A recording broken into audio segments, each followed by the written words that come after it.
bagaimanapun sibuknya, tidak peduli bagaimanapun sibuknya pelayanan, saudaraku. Jam-jam berdoa untuk kekuatan saudara, persekutuan saudara intim dengan Tuhan, di mana saudara disegarkan, tidak bisa ditinggalkan. Amin. Sesudah saudara bersiap di pagi hari, semuanya akan menang.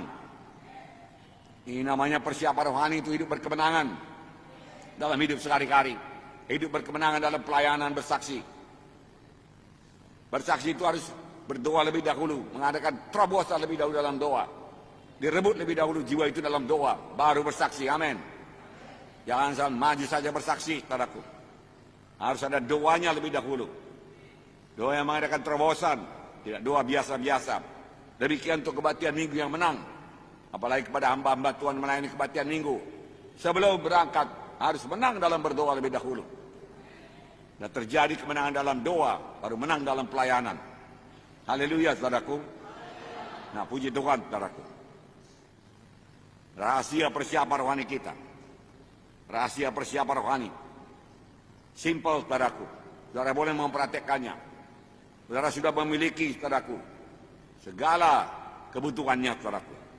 Mari kita lihat Tuhan Yesus, saudaraku. Saudara sudah memilikinya, tapi boleh jadi belum mempraktekannya. Tuhan Yesus sebelum melayani, dia dibaptis dahulu dengan Roh Kudus. Lukas 3, saya bacakan 21-22. Ketika seluruh orang banyak itu telah dibaptis, dan ketika Yesus juga dibaptis dan sedang berdoa, terbukalah langit. Dan turunlah Roh Kudus secara rupa burung merpati ke atasnya. Dan terdengar suara dari langit, engkaulah anakku yang kukasihi, padamulah aku berkenan. Ini terjadi kepada Yesus. Tapi bukan hanya kepada Yesus saja. Pada waktu Yesus dibaptis, saudaraku, langit terbuka. Roh Allah turun sebagai merpati turun ke atasnya. Suara Allah Bapa kedengaran berkata, engkaulah anakku yang kukasihi, aku berkenan padamu. Tetapi ini bukan hanya berlaku pada Yesus. Ini juga berlaku bagi saudara. Waktu saudara dibaptis dengan Roh Kudus, saudaraku, Roh Kudus turun kepada saudara walaupun tidak kelihatan sebagai berlembaga sebagai seekor merpati.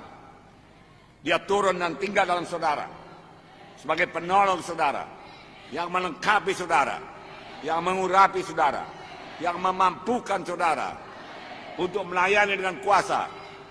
Karena firman Tuhan berkata, kamu akan beroleh kuasa kelak apabila Roh Kudus turun ke atas kamu, dan kamu menjadi saksiku Yerusalem, Yudea, Samaria, sampai ke ujung bumi. Jadi guna Roh Kudus diberikan pada saudara ialah supaya saudara bersaksi. Haleluya. Supaya saudara bergerak maju, supaya saudara melayani. Haleluya, saudaraku. Banyak anak Tuhan pada hari Minggu, saudaraku, dia berdoa bersekutu dengan Tuhan. Haleluya, haleluya, muji, menyembah Tuhan.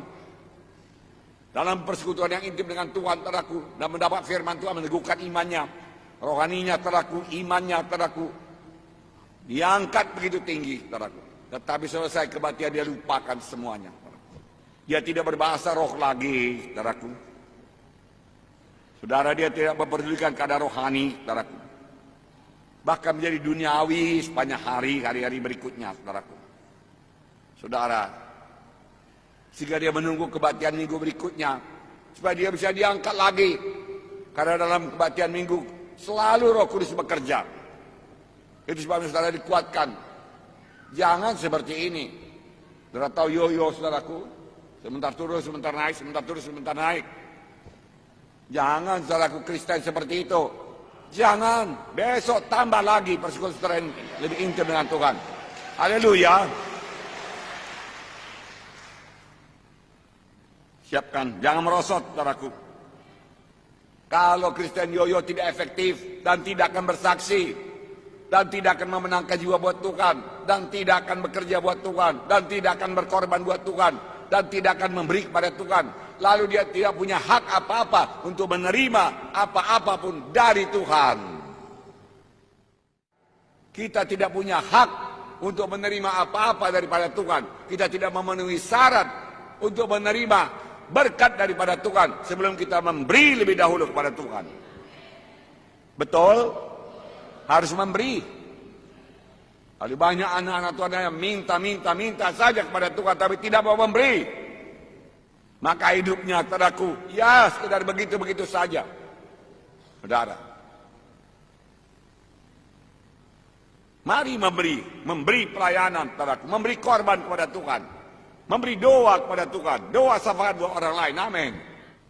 Tuhan ini selalu berjaga-jaga dan berdoa dalam hidupnya. Dia senantiasa bersekutu dengan Bapanya di sorga. Setiap saat dia mempersiapkan dirinya. Oleh sebab itu dia senantiasa menang melawan setan. Mengadakan penerobosan dalam hidupnya. Dan menyampaikan maksud Bapa dalam hidupnya. Setiap anak Tuhan harus melayani. Setuju? Pada waktu saya dibaptis dengan Roh Kudus, teman-teman saya berubah. Melihat saya berubah, heran. Melihat perubahan yang ada pada saya. Kok bisa dia begitu ya? Dia katakan. Apalagi ketika dia dengar saya melayani. Kok bisa dia ya? Dia katakan.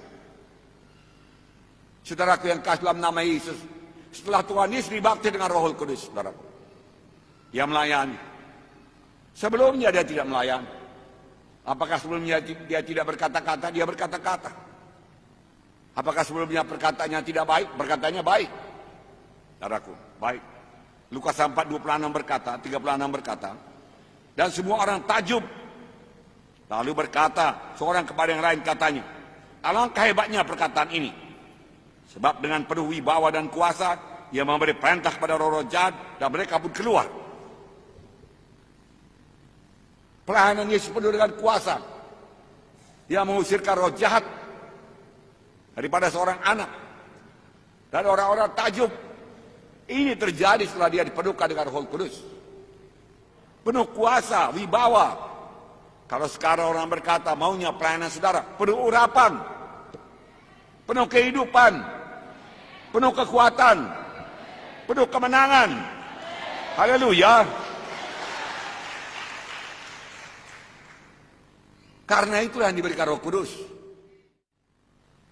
Akibatnya 37 berkata, tersiarlah berita tentang dia kemana-mana di daerah itu. Tersiar berita tentang dia kemana-mana di daerah itu. Tidak usah pakai advertensinya itu. Orang bicara dari mulut ke mulut. Luar biasa. Maunya demikian. Ada kesembuhan di KKS sana. Ada mujizat di KKS sana. Setan diusirkan. Orang kerasukan dibebaskannya. Bisakah ini terjadi? Bisa. Saudara persiapkan diri. Ada penerobosan dalam doa saudara. Ada penerobosan dalam pelayanan saudara. Haleluya. Ini akhir zaman. Waktu tidak lama lagi. Ini zaman penuaian. Percayakah saudara? Ya, jangan lalai pada waktu sekarang ini, saudaraku. Miliki pelayanan yang berkuasa. Serta dengan tanda ajaib mujizat. Pelayanan kelepasan, mengusir setan, pelayanan kesembuhan. Haleluya.